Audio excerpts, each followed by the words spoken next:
Friends, இப்போ நம்ம mileage suffer ஆகக்கூடிய 4வது ஃபேக்டர், அதாவது 4th ஃபேக்டர் என்ன அப்படின்னு பாத்தீங்கன்னா, அதுவுமே டயர் தாங்க. பட் டயரோட ட்ரெட் இருக்கு இல்லையா, பட்டன், டயரோட பட்டன் அதுதாங்க.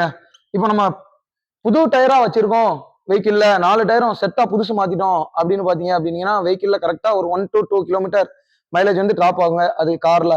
ஏன் அப்படின்னா டயரோட டிராக்ஷன் இருக்கு இல்லையா, கிரிப், ரோட்ல டிராக்ஷன் நல்லா தெரியுங்க. ரோட்ல அதிகமா வந்து டயர் வந்து ரோட பிடிக்க ஆரம்பிச்சிடும். ஹைவேலாம் ஓட்டுறப்போ தெரியும் அந்த டயரோட நாய்ஸ், புப்புன்னு அந்த ரோட பிடிக்கிறது வந்து தெரியும். ஏன்னா டயர் ட்ரெட்டுக்கு கேப்ல இருக்கக்கூடிய அந்த க்ரூ இருக்கு இல்லையா, அதுல வந்து வேக்கம் ஜென்ரேட் ஆகும். அதனால ரோடு வந்து டயரை பிடிச்சிக்கிடும், டயர் வந்து ரோட பிடிச்சிக்கிடும். ஸோ அதனால அது ஒரு ரெசிஸ்டன்ஸ் தான், வெஹிக்கிள் போறத அது கொஞ்சம் தடுக்கும். ஏன்னா ரோட டக்குன்னு நல்லா பிடிக்குது இல்லையா, அதனால. ஸோ டிராக்ஷன் அதிகமாயிரும். ரோட்ல கிரிப்னு சொல்றோம் இல்லையா, அதுதாங்க டிராக்ஷன், கிரிப் அதிகமாயிரும். ஸோ நியூ டயர் 4 டயரும் நீங்க மாத்துனீங்க அப்படின்னீங்கன்னா உங்களுக்கு மைலேஜ் வந்து டிராப் ஆகுங்க. இதே ஓல்டு டயரா இருந்தா ரோட்டுக்கும் டயருக்கும் இடையில டிராக்ஷன் இருக்காது, பிரேக் பிடிச்சா சர்ன்னு சறுக்கிக்கிட்டே போகும் இல்லையா, ஸ்லிப் ஆகி.